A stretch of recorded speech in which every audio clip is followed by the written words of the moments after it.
Hello, everybody. Happy Wednesday. Ron Callis here with another episode of Automation Unplugged. Thanks for joining us today. This is attempt number 2. Our first attempt, we had a little technical difficulty, as we do on occasion. And so we're giving it a shot here on number 2. So I'm going to jump over to our Facebook page over at One Firefly LLC. That's facebook.com/One Firefly LLC. And just going to verify that we have our stream coming in live. So bear with me as I check that out. All right, looks like we're here. We already got a building audience. Thanks everyone for checking us out. Please like or comment. Please share as well. Share this stream so that we can share this with our industry peers and our friends. Hey, Kendall, good to go. Awesome. Thank you, Kendall. Appreciate that. So without further ado, I'm going to go ahead and bring in our guest today. I have the one and only Deborah Smith of the Deborah Smith Group, a long-standing industry veteran and expert marketing consultant. Deborah, how are you? I'm well. Thank you for having me, Ron. Oh, that is my pleasure. How's your Wednesday afternoon going so far? Very well, thank you. Awesome. We're praying to the technology gods. Yeah, we are always praying to the technology. Well, we're in this industry. Doesn't that mean we're always praying to the technology gods?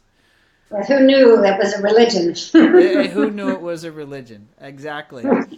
So, Deborah, you are president of the Deborah Smith Group, and I know that you have a long tenured history in this industry and a lot of experience to pull from. And I know that I want to take the conversation today into the art of selling audio. But before we go there, do you mind just giving my audience a little bit of your background and experience and what, brings you to where you're at today? Sure. So I started way back out of college as a salesperson at Tweeter when Tweeter was 3 stores in Cambridge, Mass. And selling on the floor, I became a manager at one of the stores. And then I moved to New York City to go to film school, where I worked at one of the hottest, most prestigious hi-fi stores in the country on 45th and 5th Avenue, Harvey Electronics. And after school, it really was, that was where most of my retail education happened, being sales manager, operations manager, eventually general manager. And from there, I came back up to Boston to Tweeter when Tweeter was 7 stores and poised to grow to be the vice president of marketing and purchasing. So during the next 6 years, we went from 7 to 21 stores. It was a hell of a ride, very exciting, had in-house marketing.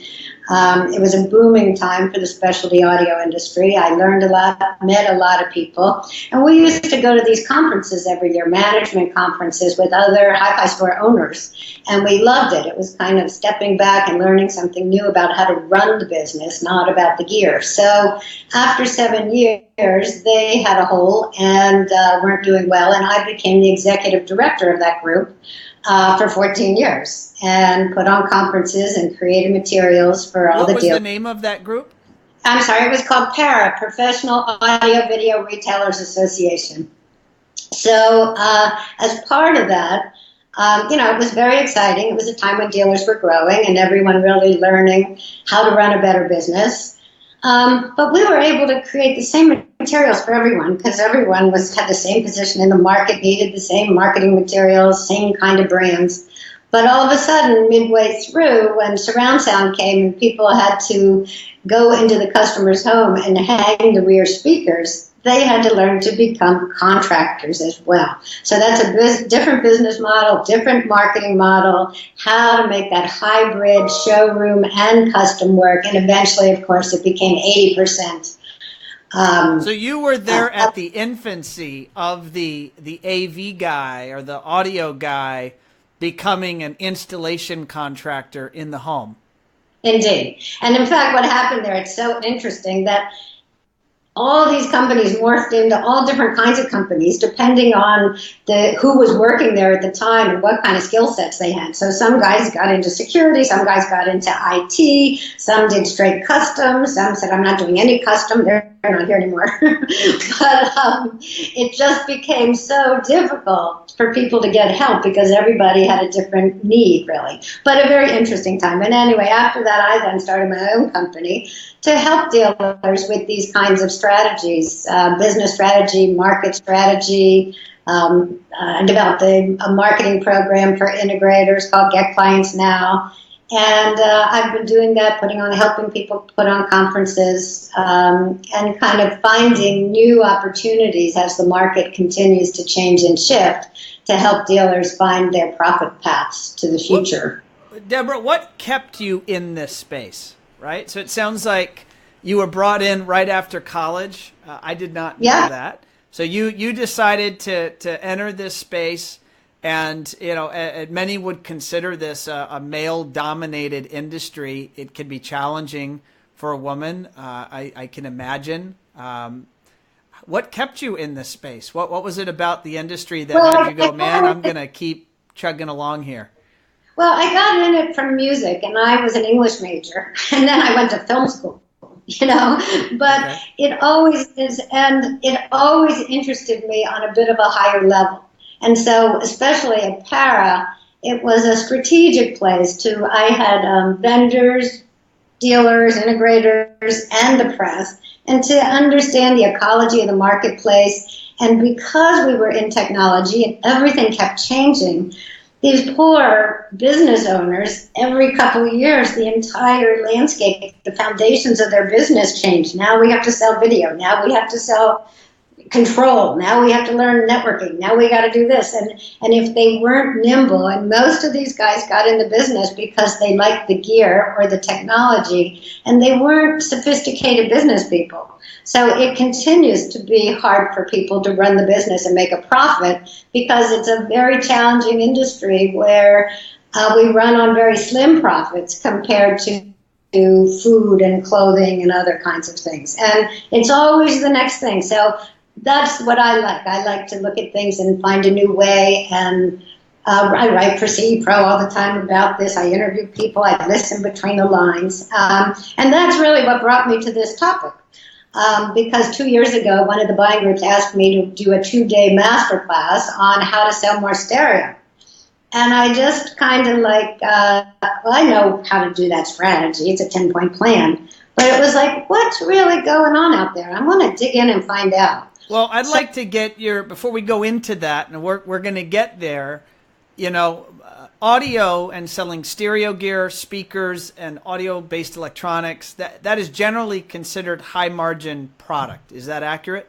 Yeah, very, very. So if that's high-margin stuff, and that i.e. all the different, whether they're retailers or they're CI folks, they could, in theory, be making good money selling that gear. Why did they, or why has there been a steering away from focusing on that? Or is that an illusion? Am I wrong? Did everyone stay focused on it for the last 10 or 20 years? Or did they move away from it? And if so, why did the industry move away from it? Well, you're absolutely right. And so when I started to prepare for this seminar, I decided I want to find out what's really going on out there. Are they selling, or why aren't they, and why not? So I called 50 people for an hour each, 30 integrators, 20 audio vendors, vice presidents, presidents of the big audio companies. And, when you ask a lot of smart people the same questions, you hear a lot of very interesting things. And a lot of things they said were all the same. And you go, oh, those are true. But everyone had a little different angle, something interesting, and it wound up being like, a spotlight reporter trying to really figure out what went down here. So what I came out with, very interestingly, is that, some of the things that are all the same. For example, because the price of TVs dropped so dramatically, dealers found it hard to justify the price of more expensive hi-fi to go with it. Or some of the higher-end brands don't integrate well with Savant or Control4 or something else. Interestingly, right now there are many markets where there is nowhere where there's a full line of higher end speakers on display. The vendors don't have anywhere. There's nobody. So a lot of these guys used to have sound rooms, showrooms, but most of them aren't using them. They're using them as the high priced workspace. So it could be a competitive advantage, but it isn't. People find it just too easy to sell Sonos to everybody and just spec in audio like a light panel all through the house. So what role do you think automation has had? Say it again. What role do you think automation has had? And that's the key. So all of these things are true, but by far the biggest problem, the biggest reason that people stop selling audio is because they spend so much time learning how to design, engineer, and install and sell automation, control, and networking. And they're hard because when those systems go down and your customer's mad, everybody's mad at you, that in learning how to do this, they took their eye off the ball about audio. And it's almost that simple. There's a whole snowball effect that goes with that. So that wouldn't be so bad, except that today most dealers are seeing that in those categories of control and networking, where a lot of things are going to the cloud and some of the bigger players are getting involved, there's a real diminution of profit happening there. And when this happens, an integrator has to look at your company and go, how am I going to make up that profit? Well, guess what? Audio is an amazing way. You may have taken your eye off it, but it's there for the offering to deliver a lot of margin. But the problem is, it's not that simple to just order in some better hi-fi gear and say, could everyone please sell it? So what are some takeaways? What are some actionable recommendations that you have that our audience, which many of them are integrators, whether they're owners of integration firms, or they might be owners of security firms or employees of these businesses. Can you give some tips or recommendations that they could employ the very first is that you have to take a step back and you have to decide. Well, there are some little tips, and I'll give you some in a minute, but the bigger opportunity is to say, just like you may have said, I'm going to go into lighting control, I'm going to do networks. And you made a business strategy around it, and you picked the products, and you sent everybody to training, and you figured out your sales approach. Just like that is to take a step back and look at selling more stereo to be a real business strategy for your company. And then that will have a 10-point plan that you'll follow. And then that's how you're really going to make it happen. So, a big piece of this strategy that I kind of stumbled upon was everyone saying to me, dealer after dealer, audio's dead. There's no audio. Only these big cities with a big dealer can sell it. And right at the end, I stumbled upon this dealer who was one of the top 10 Control 4 dealers, so he's a great custom guy. And he's a rock star, selling regularly $20,000, $30,000, $40,000 speakers to all ages, has sales guys of all ages, has people coming as a destination, selling for music and control. And he's in a tertiary market in a strip mall in the middle of Dayton, Ohio. And it was like, So the takeaway for me was, you do these 10 steps of a program. You got to look at your product mix and look at your sales staff and just do some sales training and look at a sales approach and learn how to do the demos, and a lot of steps here. It's not rocket science. You just need to do the steps. But the fact is, the market has changed today. No one's knocking down your door to ask for stereo. Most of your business comes through builders and designers and architects, and they're thinking about lifestyle, convenience, invisibility. I have a quick question. Okay, here's the point though, right? This big point is... Go ahead. I don't want to interrupt. I already did that before. I apologize. If you want to succeed in this strategy, you create your market one customer at a time.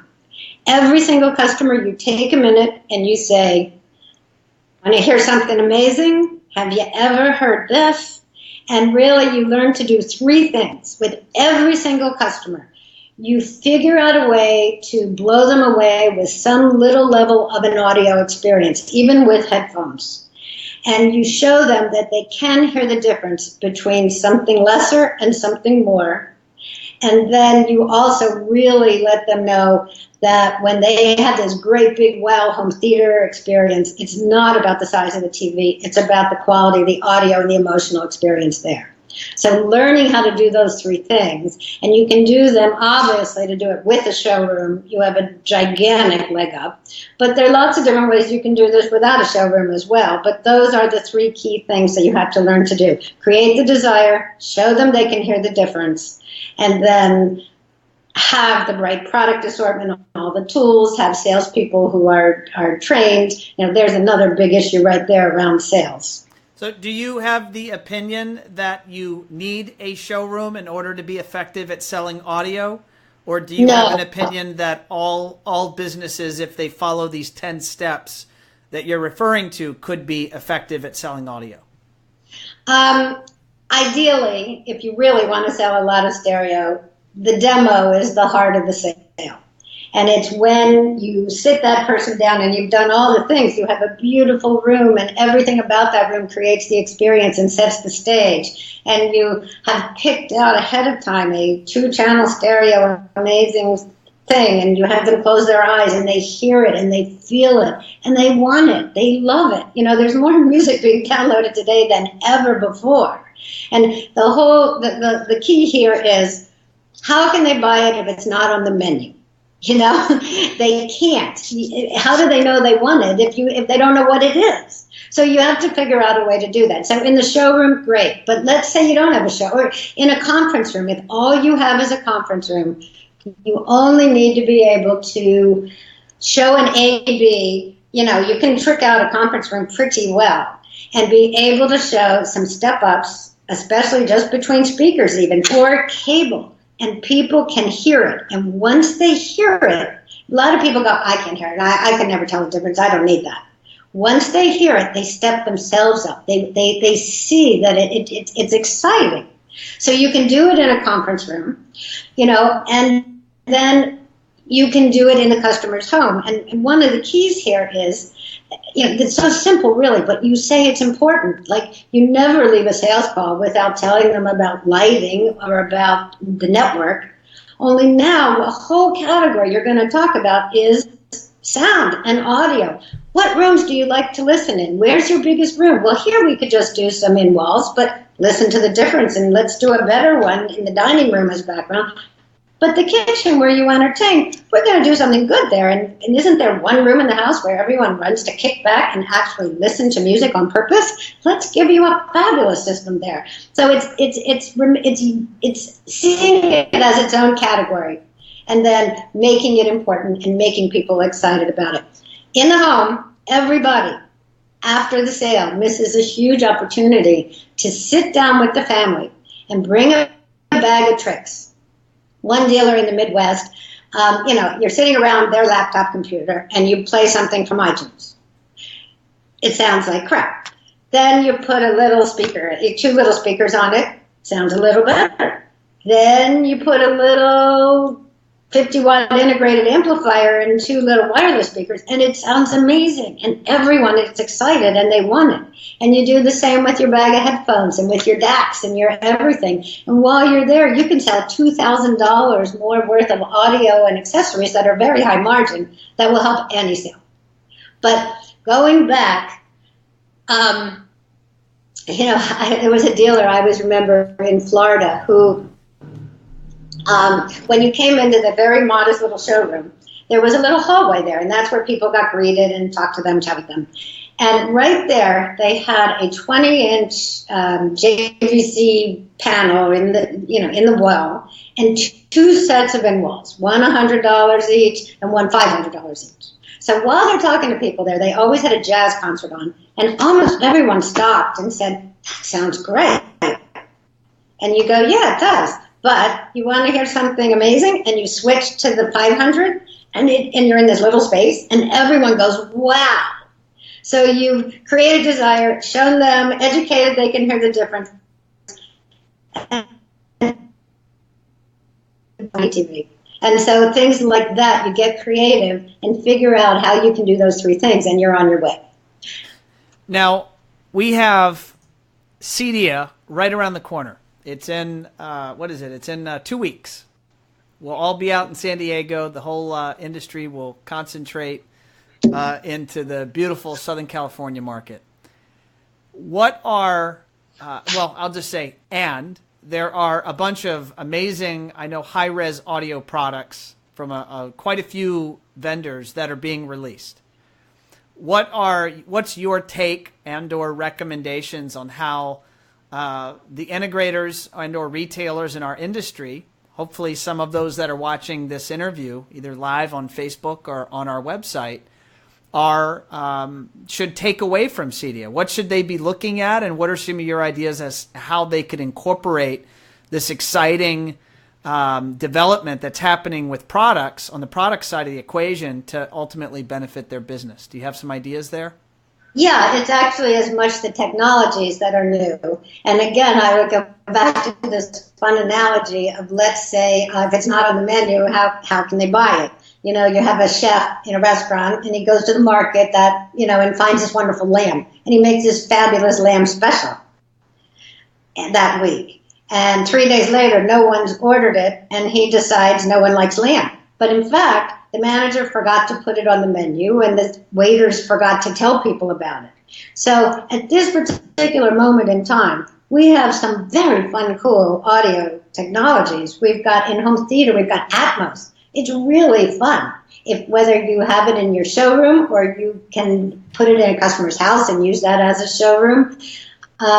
To title all the high-res technologies is a wonderful opportunity to be able to show people they can hear the difference, and a better, look what's selling out there is $1,000 headphones. It's not unusual for people to be buying $700-800 headphones, and turntables are having their heyday, and vinyl, and it's millennials and baby boomers. It's about the music, and these new technologies are exciting around the music, and everyone loves music. It's just you have to remember to talk about them and get people excited, because it is new and people can hear it.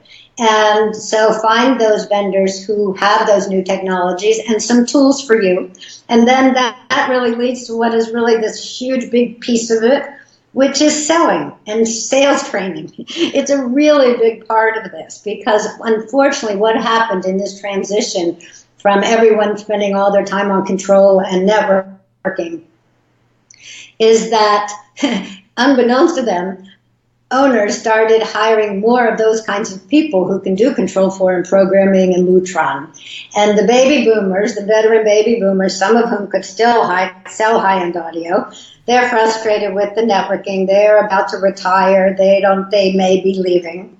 And no one taught these newbies, these young technology guys, that how to sell audio, how to do a demo, how to make people excited. So they don't get it. They're the ones speccing the in-walls like light panels. So, there's an opportunity here to, first of all, think about real sales training, relationship sales training program, but you need the right person, the right personality, an outgoing, naturally curious person. So, and then give them sales training, and then hire these other guys, the programmers and the installers, and give them product and technology training. Who's going to do this, though, Deborah? Like, to my knowledge, I don't know of many resources where integrators or just people that make up all the shapes and types of firms in the AV space can go to say, I'm going to send my salespeople here, or even I'm going to get marketing counseling over there. Does your firm do that for businesses, and or what are your recommendations as to where they could go? Well, I can certainly help any company talk through all the different places to see what's right for you. For some people, you don't have the right people. Let's talk about getting a sales guy and not all technical guys. Once you have the right sales guy, there is wonderful sales training available. Sandler is fantastic, and there are just wonderful success stories out there of people who are making. So who was that? That was Sandler's? Sandler. I actually have a deal for my customers, and anybody can call me, and I'll give it to you. They're all over the country, but it's a very good relationship-based selling skills program. I wrote an article in CE Pro last month about a dealer who completely bought into the Sandler, and especially when he wanted to promote his VP to be who was an engineer, hated selling, hated small talk with customers. He said, you want to be VP of my company, you're going to Sandler sales training. And kicking and screaming, he went. But you know what? He loved it because it was a system for selling. And engineers like systems. And so it was fantastic. But the best takeaway here is, borrowing from the tech industry, get the right person who can sell and train them, get the right technology guy, train him, send them together on the sales call.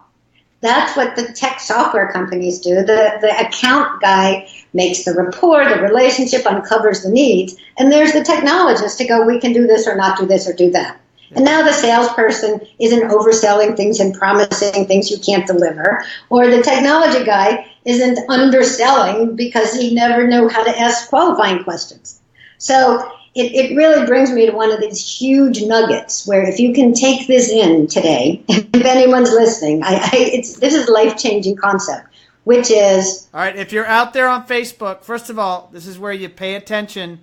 Deborah's about to lay a good one on us. All right, Deborah, you're teed up. And this is, stop thinking of yourself as a technology company, as an installation company, and start thinking of yourself as a sales company who happens to sell technology. And then start to look at every touch point in your company, and if you really put this in your head, you will start to change a lot of the ways you do business. Who answers the phone? How are they answering the phone? Who's doing what? Putting the customer first, it's about sales. We happen to be selling this, but we could be selling that. And it will change your life. In fact, one thing that every single person can do here today, because I have taught this so many times and worked with so many people, there are these 10 steps. We didn't even say what they are, but they are, of course, look at your product. Well, I want them to have to come to your website, Deborah, or to attend one of your trainings. That's where they get the really good stuff, right? That is true. To really be successful, you need to go through these 10 steps. We'll look at your product assortment. Okay. We look at your sales force. We decide which sales approach everybody's going to use. We really look at how everyone's going to do the demo and teach them how to do a demo in the customer's house, or is there a store tour? What are you going to do for marketing? How are you going to do outreach? How are you going to talk about all those things are important, and it takes looking at your company and making some decisions, and even a little bit of investment in time and money. But one thing everybody could do today.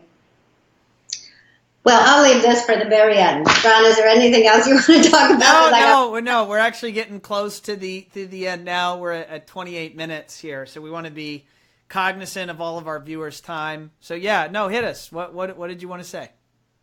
I have done this with so many people, and even though I highly advocate, Sandler will cost you $3,000 to $4,000 to $5,000 per person over 6 months, but you'll make that back in the first month. When somebody upsells from a $2,000 pair of speakers to a $5,000 pair of speakers, or can, with those real psychology of selling, relationship-based selling skills.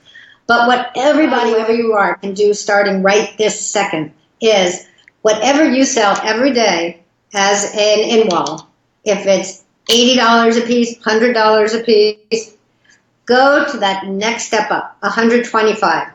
And never mention the 100. Say the exact same thing, even if you're specking it around the house, and do $125 in-walls. If you always sell the $650 receiver, go to the $800 surround sound receiver. And guess what? It won't take you 1 second more to install the $200 more in-wall or $5,000 more regular speaker or receiver. All of that falls to the bottom line as profit for the owner, as amazing commission for the dealer, for the salesperson. Everybody wins. The customer gets better sounding music, which is a big thing. The salesperson makes more money. the owner makes more money, the rep does better, the vendor does better when you sell their higher priced things, and you have so much more fun in your company when you're talking to people about music instead of lighting control. It's just fun, and really everybody wins. It's kind of amazing. So that sounds like an amazing and yet simple recommendation. Just everybody can do that starting today. Nice. Hang up. When you hang up, you just think about it and say, starting today, all day today, and this week, I am going to just start one notch up from where I always sold. And you won't get any pushback.